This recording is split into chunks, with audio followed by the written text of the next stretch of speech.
been doing this for a decade. We began in 2013. And everybody that started with us is still with us, including most of you.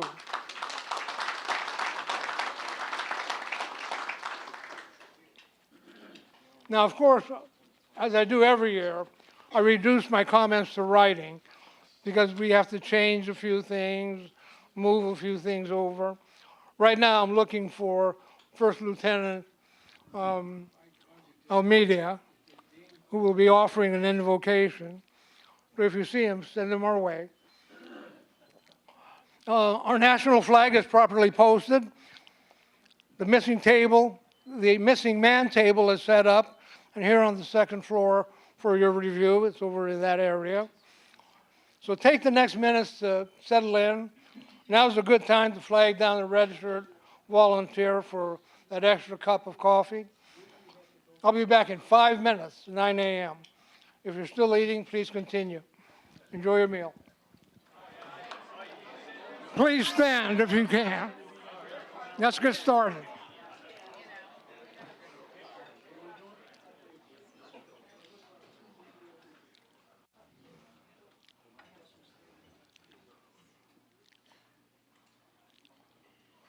The registered Friday volunteers will lead us in the Pledge of Allegiance. Hold on a second.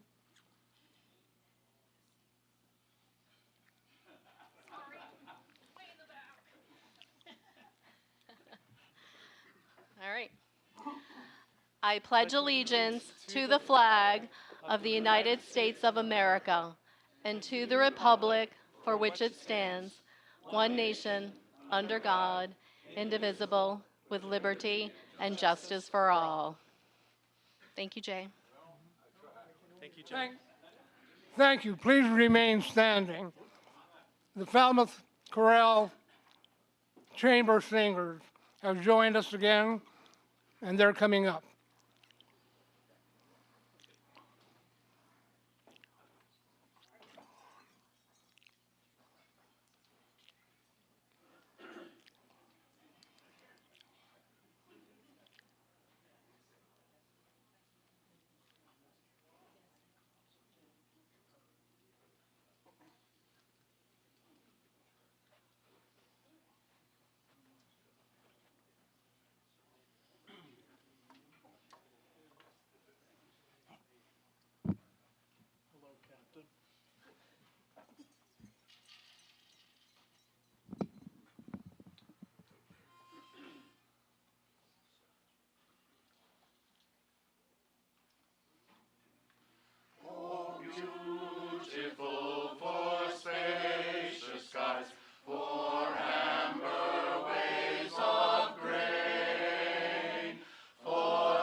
Please take your seats.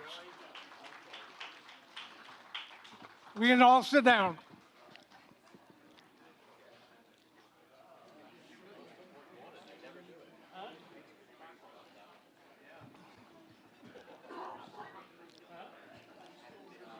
So as you can imagine, with so many moving parts, we have to tap dance a little bit. We had started this morning in expectations of having the Falmouth Chamber singers come in on 2 separate occasions.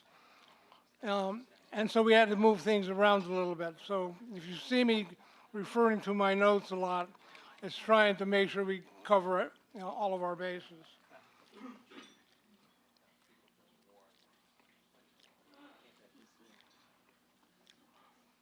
Veterans, spouses, caregivers, and invited guests, welcome and thank you for joining us for the 2024 Veterans Day Complimentary Tribute Breakfast, hosted by entrepreneur Mark Bogosian, philanthropist Sam and Judy LaRusso, and the Falmouth Chamber of Commerce, Michael Kasparian, president. Today it's all about you and me. You're not going to keep me out of this. Today, the United States of America, our country, pays tribute to all American military veterans, living or dead, but especially giving thanks to living veterans who served their country honorably during war or peacetime.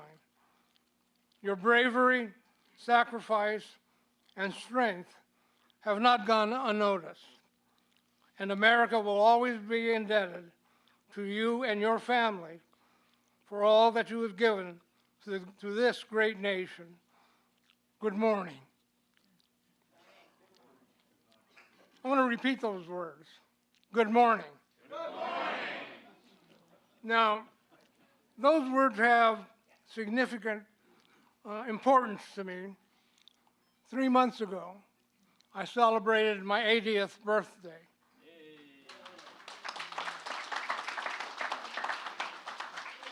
Thank you for that. I got a new haircut. Now I'm wearing fancy hearing aids. I heard you coming in. Next month, more replacement parts are coming in. I'm fighting to keep the lights on. I'm Jay Zavala, Falmouth resident, Vietnam-era veteran, Army sergeant, volunteered.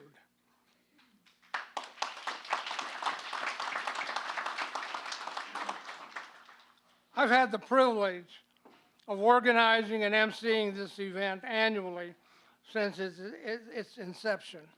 I throw in words like that to exercise my speech. Okay, let's hear what branches of our military are represented here today. Now, with pride in our voice, when I call out your branch of service, let's hear you loud and clear. Air Force. Yeah. Sweet. Army. Yeah. Coast Guard. Yeah. Marine Corps. Yeah. Navy. Yeah. Any Space Force members? No. Now, I want you to all know, I was just informed that we have a World War II veteran in our midst. He's located downstairs, Frank Landry, 101 years old. We are honored to have him present.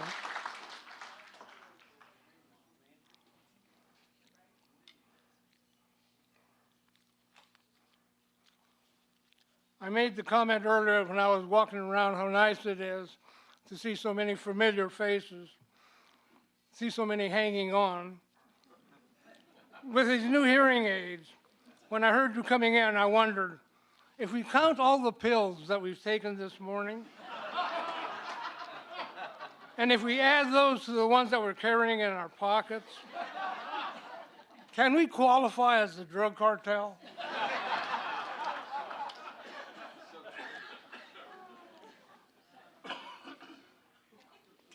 Please note that today most government, local and federal, are closed. So if you want to renew your passport, today is not the day to do that. I don't know why I found that so humorous when I made that note.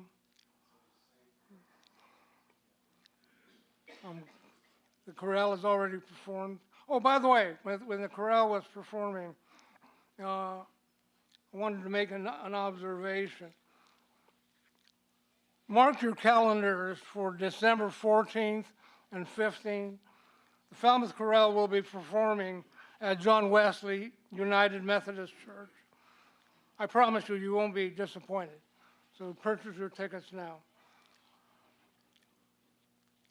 Now I'm excited to introduce our guest speakers. I heard you last year, so I'm keeping it short and sweet, no long introductions.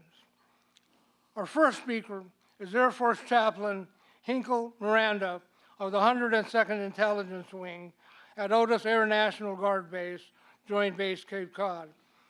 With impressive military training, a decade of career assignments, and having earned a BA from SUNY, an MS from Northeastern University in Boston, and a Master's of Divinity from United Theological Seminary in Twin Cities, St. Paul, Minnesota.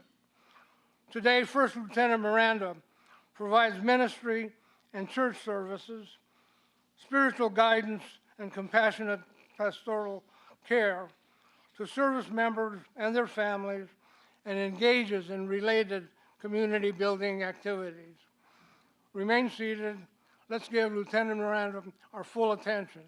Chaplain Miranda.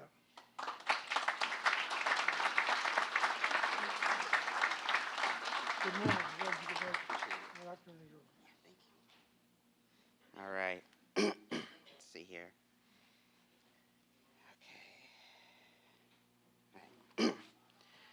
Good morning, everyone. Good morning. All right. So happy to see so many beautiful, bright faces.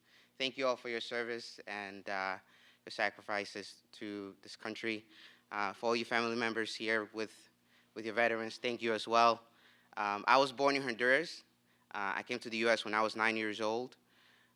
So me being in this country and in this space and serving the best way I can is definitely a privilege, and it's not something that I take for granted. So thank you all for allowing me to speak here and allowing this space to make it possible. If you will please join me in a 2-3 minute prayer, that would be greatly appreciated. But if you will, please. Let us take a moment to pause and center ourselves in gratitude and remembrance as we gather to honor those who have served. Today we recognize the courage, sacrifice, and commitment of our veterans, those who have stood for something larger than themselves, who have answered the call to serve with resilience and bravery. In this space, may we honor not only the sacrifices of those who have served in the past, but also those who continue to serve today. May we hold in our hearts the families, friends, and loved ones who stand alongside them, offering their own sacrifices in support of those who protect and defend. Let us also remember that the work of peace and justice is a responsibility shared by all of us. As we honor the courage and dedication of our veterans, may we each be inspired to serve in our own way, whether through kindness, generosity, or a commitment to make our communities better, stronger, and more compassionate. Today, we reflect on the values that unite us: a love for freedom, a dedication to peace, and respect for all who work towards a better world.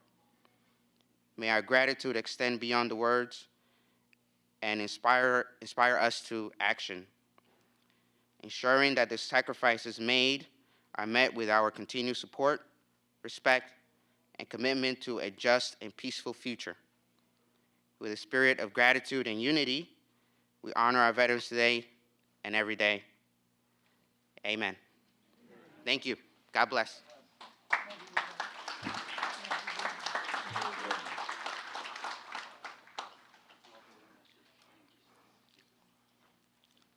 Before I bring our next guest speakers, I want to acknowledge the presence of invited guests and dignitaries. They accepted my invitation to meet, greet, eat, mingle, and listen to their veteran constituents. I'll ask them to stand and wave for a moment when introduced so you can mark their location. Congressman Bill Keating.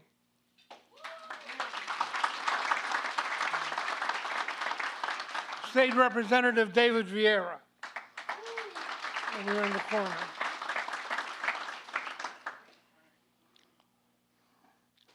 State Representative Thomas Moakley.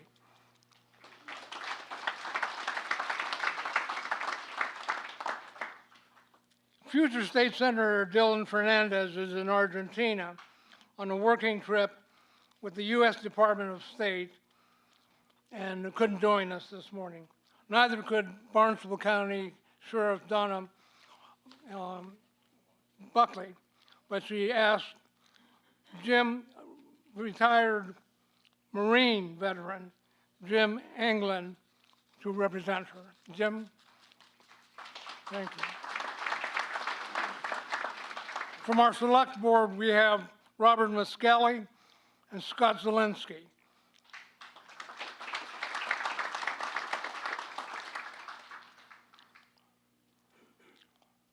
Did I miss anybody?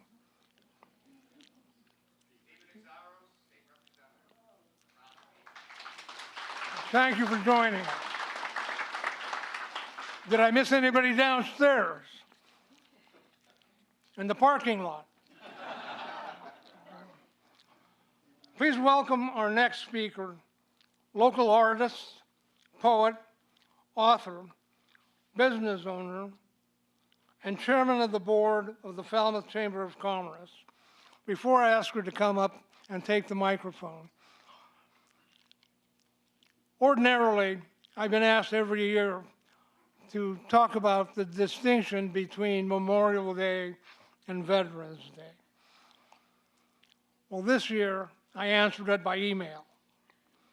There were 4 individuals that had asked for it. So I'm not going to recite that distinction this morning, but I would invite you all to read news.us.mil that clarifies not only the distinction between those 2 days, but many of the other holidays and special occasions set up annually. So with that, please welcome Karen Rinaldo.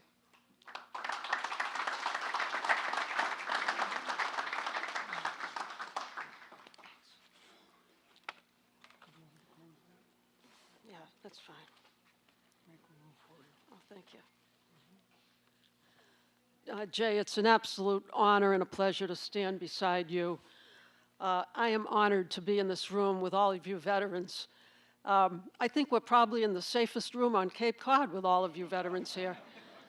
And truly an honor. I received a call from our CEO and president, Michael Kasparian, who's in Washington, D.C. over the weekend making several presentations with Masons throughout the country. And so he asked if I would come and say a few words.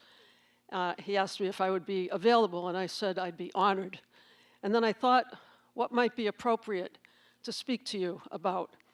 So a few days later, I went to see Michael, and I read him something, and I asked if that would be appropriate today.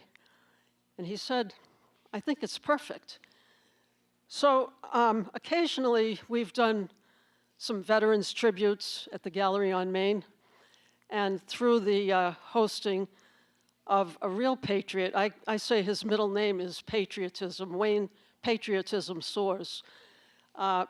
And on an occasion, I had the honor to be asked to read something that had been written a few years back. And for those who have heard it, they've referred to it as a prayer. But everyone has a different take and a different emotional experience when they hear it or when they read it. I'm going to read it from the paper because I think it gives a greater sense of the value to the words and how an author or a poet composes phrases and selects specific words. There's something very special in holding that paper in your hands as opposed to reciting it from memory. And I have memorized it, but I'd prefer to read it this way for you. So this is my gift to you. It has a simple title, but it's a very powerful title. It's called A Soldier. They say a soldier is the average of men. Without wavering, they will go where orders send them.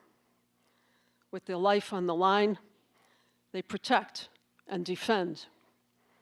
I don't call that the average of men.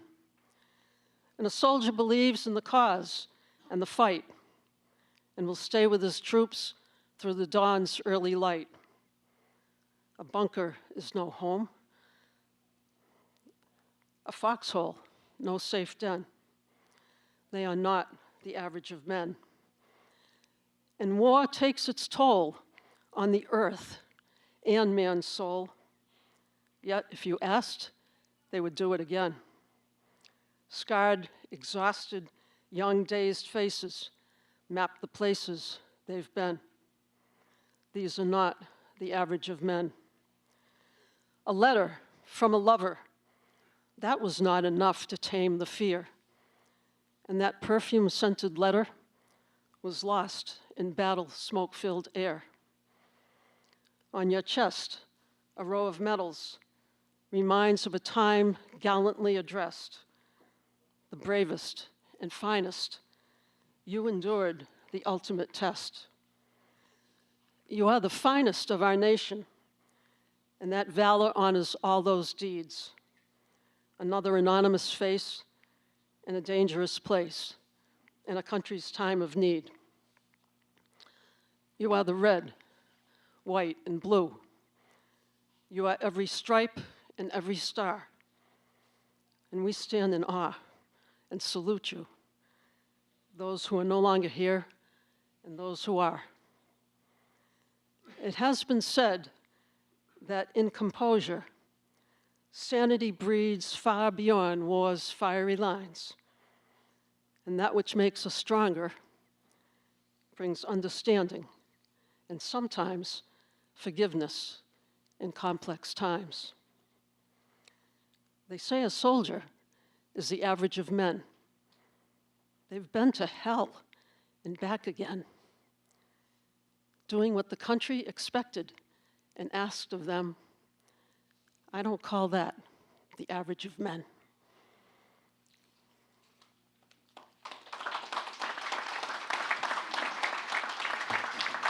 Jay, this is a gift for you. And that was my gift to all of you, so thank you.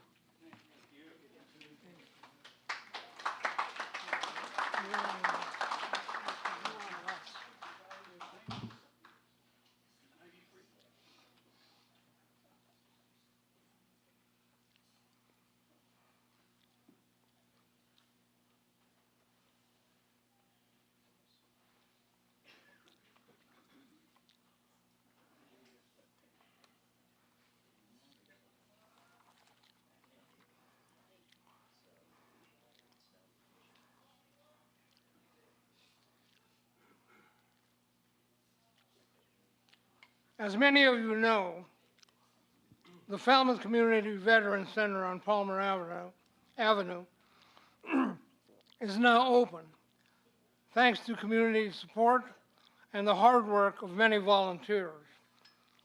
I visited their website and found there is still work to be done. Let's hear more about it.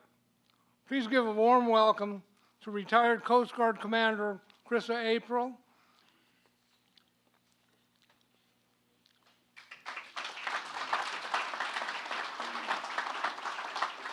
I guess I didn't end that with a period, did I? That's all right. They knew what to do. Good morning, everybody. That's so good. This is the third time that Jay has asked me to come up at this breakfast and talk about the Falmouth Community Veterans Center. 2 years ago, we had the audacity to say, we're going to do this, we're going to turn this old dilapidated space into a beautiful world-class, if you will, Falmouth world-class Veterans Center for the community. And everybody said, all right, we'll see how you do. And last year, he came back and we said, we're going to do this, it's going to happen, and we put a stake in the ground and we said it's going to be Memorial Day 2024. And we didn't know how, but Memorial Day 2024, we opened the doors to the Falmouth Community Veterans Center. And here I get to be, again, honored with the privilege and opportunity to stand before and with this incredible group of fellow veterans, their families, people who support us, and tell you that we're open. We're having an open house today, and we'd love to have you come in if you haven't been in yet. And we'd love to have you come back if you have.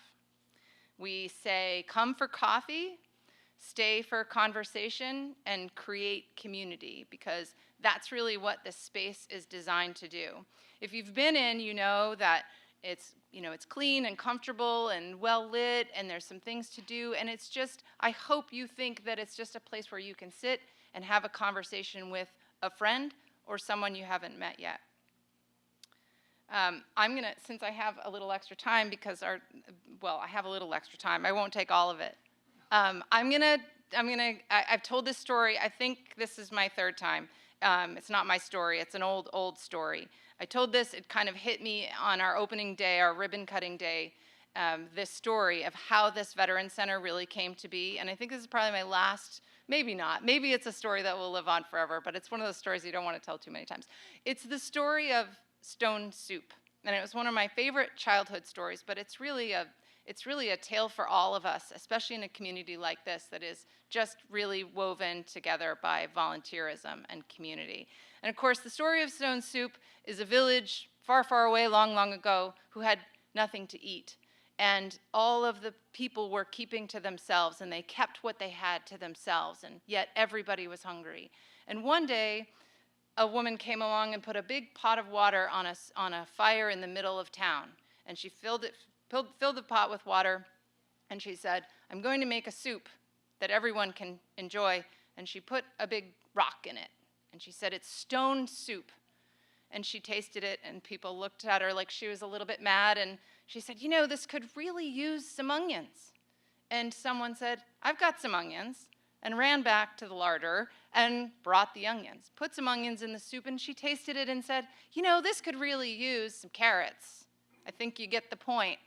Each person who had a little something to give went home and got that little something and put it in the pot, and over some time and some salt and pepper and whatever everybody had, they created a beautiful soup for everyone to share. So that's the idea, and that really, really struck me after we opened the Veterans Center. When I looked around there, and when you see it, you will find it, I guarantee, very hard to believe that we did this almost 100% with donated materials, donated time, the labor of contractors. It's just the most remarkable community success story. And we're really, really proud of it, and we hope you'll come see it. Also, the really exciting news for us is that we hired our first center director, Tim Barr, and I'm really sorry that you don't get to meet him this morning. He and his wife are juggling some sick kids at home. He will be at the Veterans Center later today during our open house from 12 to 4 on Dillingham Avenue. And so I really hope you'll meet him. He epitomizes the finest of military cloth. I mean, when you meet this guy, you're going to love him. Let me just have a couple notes about Tim. 25 years of active duty service. He served in the U.S. Air Force. He retired as a senior master sergeant with the Air Force in various assignments across the United States and Europe, Operations Allied Force, Northern Watch, Iraqi Freedom. He was in Afghanistan toward the end of his career, the global war on terrorism. And then his last assignment was actually up at the 6th Space Warning Squadron, the Cape Cod Space Force Station, and he was responsible for helping stand that up. So I'm glad he wasn't here when nobody, I was hoping he would be here to say Space Force. He's really Air Force, but I think he would have represented today. And I think over time, we're gonna learn a lot more about Space Force than we knew, because he was there, he stood this up. So he knows a lot about it, and when you meet him, ask him questions. He'd love to talk about it. He's passionate about working with active duty, Guard, and all veterans and their families, and I think you're really gonna love him. Over at the Veterans Center, we're open 6 days a week, every day but Sunday right now for a few hours at a time. We're figuring out what people are looking for. We have a lot of speaker opportunities. We're bringing in guest speakers. We have movie nights and game nights, and we have programs like Dogs isn't a program, but this is a veteran program that is, veterans can bring their dogs in to get some training with a dog trainer, which has been amazing, and eventually connecting veterans with dogs that are rescued. We have Guitars for Vets chapter at the Veterans Center, which is a national program. It's been putting guitars and guitar lessons in the hands of veterans for years. I think music and dogs are two of the most powerful therapeutic things that we can put in the hands of veterans. Only other thing I wanted to mention about Tim was he is, other than being just fabulous, he's also married to a music professional. They live in Mashpee. He's a highly regarded neighbor there in Mashpee, and he has 2 young daughters that he's also very proud of, and you may meet at the Veterans Center as well. I'm not going to ask, are there any questions? But if you want to ask questions, we'll be here, and you can ask me later. Thanks, Jay.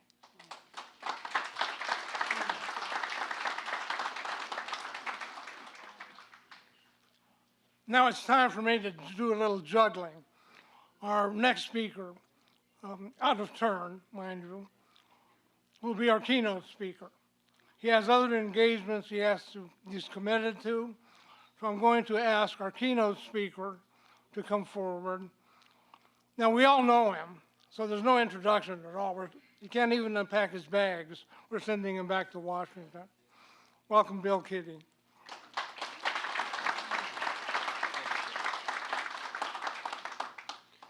Well, thank you, Jay, and you can all relax. When someone's a keynote speaker, sometimes you think he's going to talk for a long time. I won't. This is the day that we honor our veterans. And to all our veterans, first and foremost, thank you. Thank you for your service. Thank you for your sacrifice.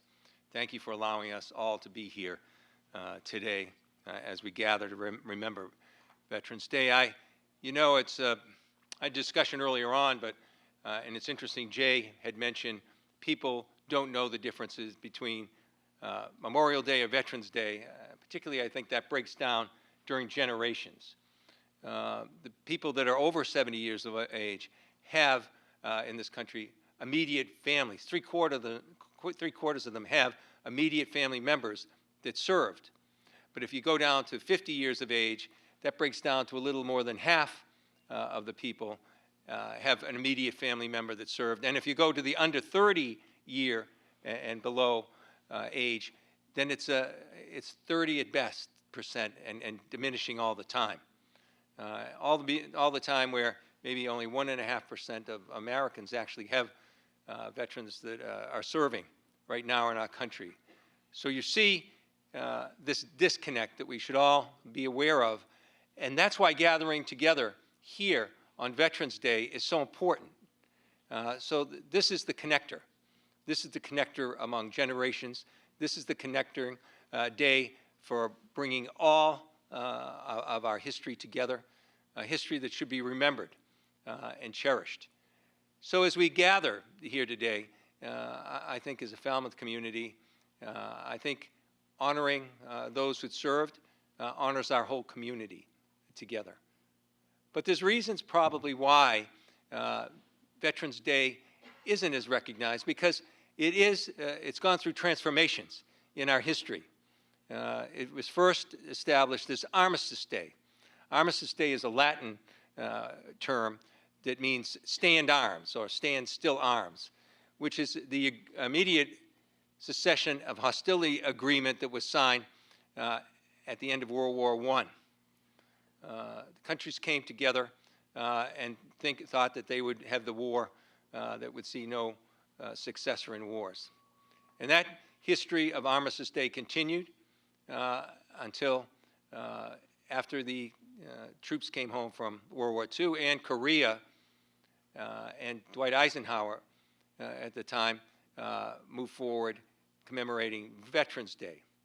And again, there was some confusion about which day that would be as well, because later on there was a bill signed through Congress for uniform holiday bill, which put Veterans Day on a Monday regardless of what the national celebration, regardless what day it actually occurred. They took Washington's birthday, Columbus Day, Memorial Day, and Veterans Day, and all said whatever Monday that would be. But after that, with the help of, I think appropriately so, veterans organizations, they made sure that this day would be the 11th day of the 11th month and celebrated at the 11th hour, which traditionally commemorated with 2 minutes of silence all through the Western world. It's a day that we should commemorate for many reasons. And I think another thing that's really underscored, I think that veterans understand better than most, is people view Memorial Day, they view Veterans Day as days where people remember Americans going to war. I think the veterans I know, and I've had so many in my family, my dad was veterans agent for three decades, we're a Gold Star family. I think the veterans look at it as a day that you commemorate peace. Think about it. Armistice Day was not celebrated as an agreement to go to war. It was celebrated as an agreement for peace. And we honor the sacrifice that brings us to that peace. And I think as we connect generation to generation to the importance of this day, we should emphasize the fact that this is a day that brought peace so many times in our country's history. And if it were not for the sacrifice of those people that either perished or those people that put up their right arm and sacrificed years of their lives, injuries, to move us forward, we would not be celebrating what really should be a day of sacrifice for peace. And you know, it's an interesting day too, because we don't share this day alone. I've been in the United Kingdom, and I've been representing the United States on Remembrance Day. And that's a day akin to our Memorial Day, where they remember those people that were killed. And I've also been at events in the United Kingdom for Remembrance Sunday, which they remember all of their veterans, which is very much akin to today's day, Veterans Day. And we all share that together. And I know this from all the veterans I've talked to, all of the family members in my family, that one of the most important things we can do to thank veterans is to thank those that are currently serving as well. And I'm honored to be on the Armed Services Committee to deal with those very issues. We've moved with great progress working with veterans on the PAC Act to make sure that those that were subject to toxins, and many of them had perished, that they would get the health care that they need. And over 1 million people have signed up for that just in the last 2 years, and tens of thousands in our region as well. We also honor them by having a commitment to remember. Because if we fail, then there's no connection. There's no way to move forward. And as we look around the globe right now, people should understand what they benefit by those that are currently serving. One of our sponsors here is the Chamber of Commerce. I don't think people are aware that if it were not for those serving right now in our global environment, those Americans that are there serving us now, that the deterrent on a country like China wouldn't be there. It wouldn't exist. And over $5 trillion of our commerce goes through the South China Sea. And China's made no bones about the fact that they would begin to shrink that and exert influence and hurt us here at home in our economy. So those that are serving us in the military right now are responsible for the fact that we can have a free economy right here in our own country, something we take advantage of every day. That deterrence is there to stop aggression to other democratic countries. And just as we are not the only country that celebrates these days alone, we are blessed to have coalitions all over the world that work with us, that we show the greatest leadership towards. We said the AUKUS, Australia, United Kingdom, US agreement that's there, keeping that part of the Indo-Pacific free. We see NATO in Europe keeping us free, all with the sacrifice and leadership historically of the United States of America. It's something we should be blessed for every day, be cognizant of every day. And as I try to give one theme each year to Veterans Day, this is the one thought I had to share with all of you as well. And it's thanking other people that are really, we remember today as well. There's a saying that no soldier, no veteran ever is alone. And I think everyone here knows what that means. It means no matter where you've been stationed, no matter what situation you're in, no matter how dangerous and far away it might be, that your family and your loved ones are there with you. They share the same sacrifice.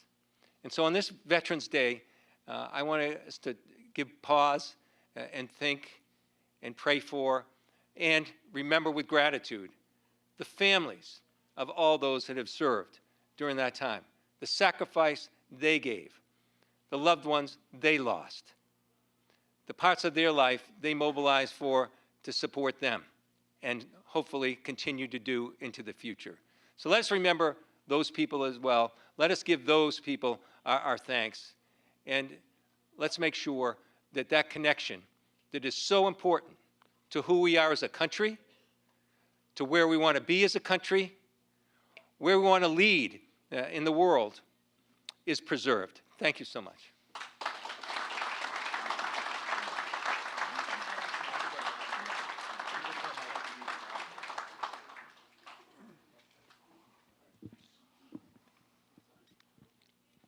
Thank you, Bill.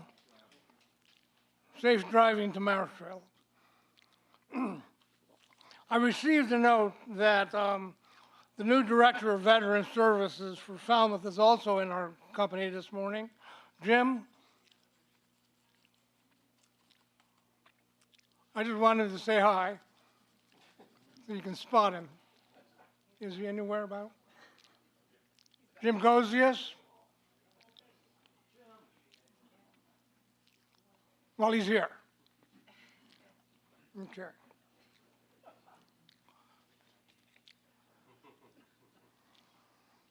Now, can you believe that I enjoy driving to Hyannis? Now, right? Last year, I followed the advice of a fellow veteran, an honorable veteran, a Marine veteran, Gary Swords. I applied for VA benefits. As a result, I now have a talented VA benefits advocate who actively walks me through the minefield of VA's bureaucracy. Please welcome our next speaker, Marine Corps combat veteran, now serving as a Veterans Outreach Program Specialist at the Cape Cod Veterans Center, Adam Doerfler.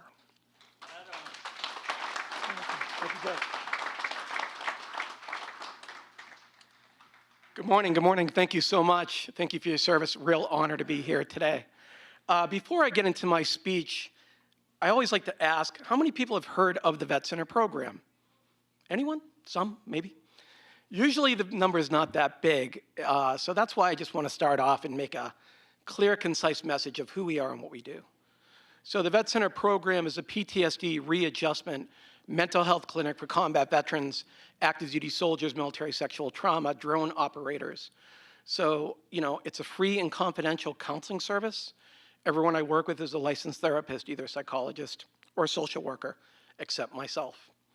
My job as the outreach coordinator is to go out into communities like ours, bring them into the Vet Center, explain Vet Center program, services, and try to get them the help that they need.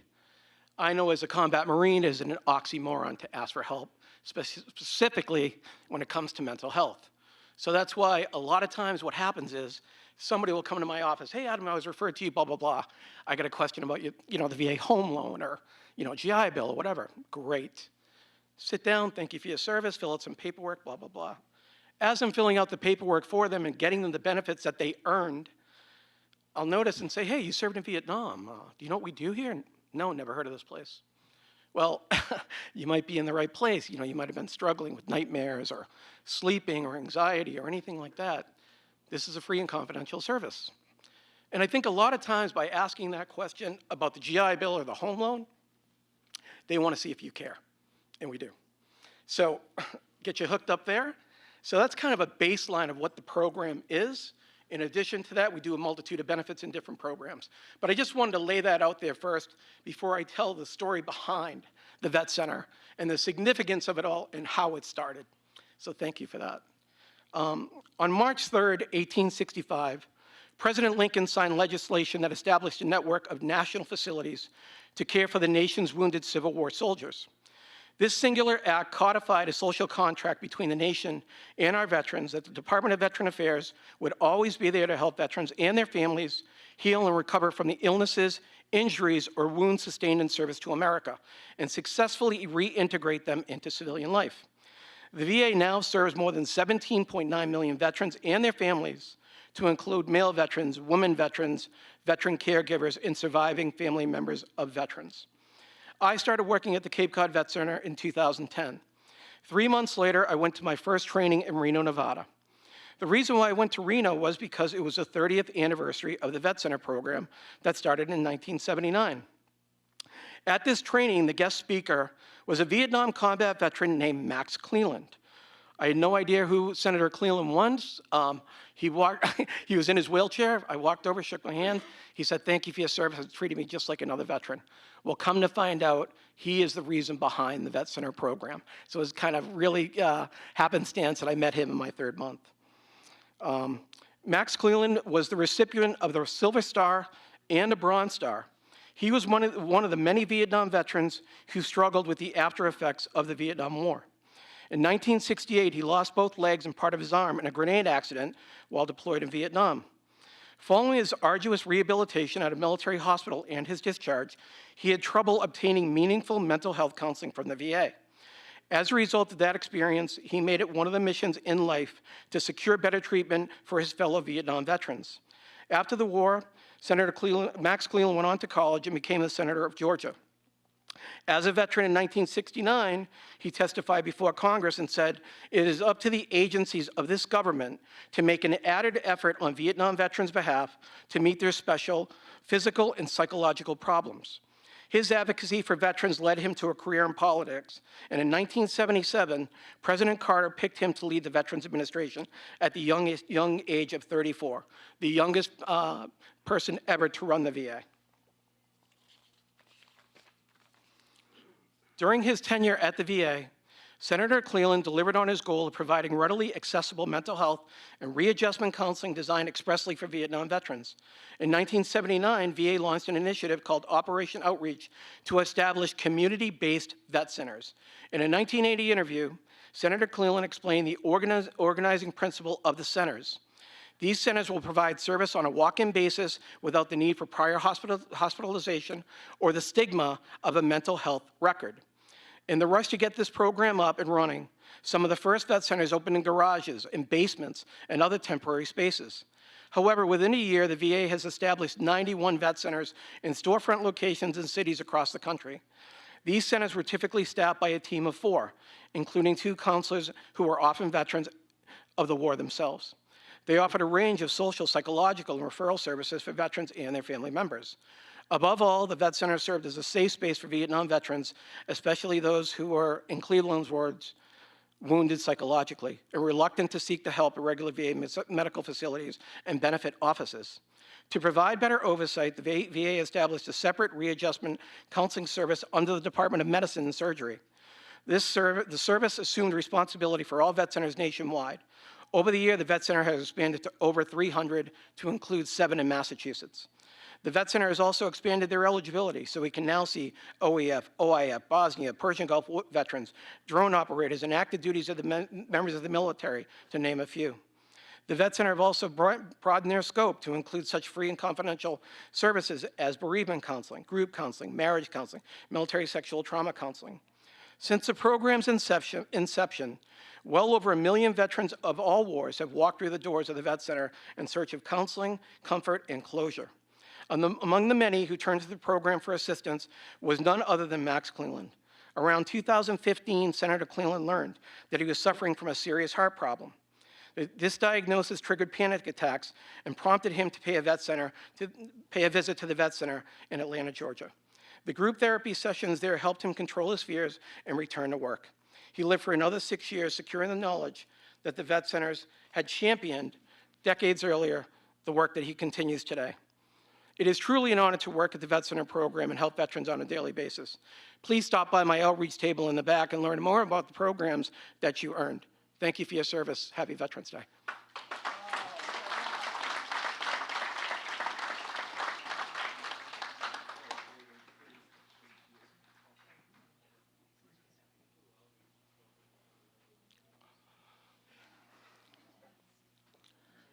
We're just about done.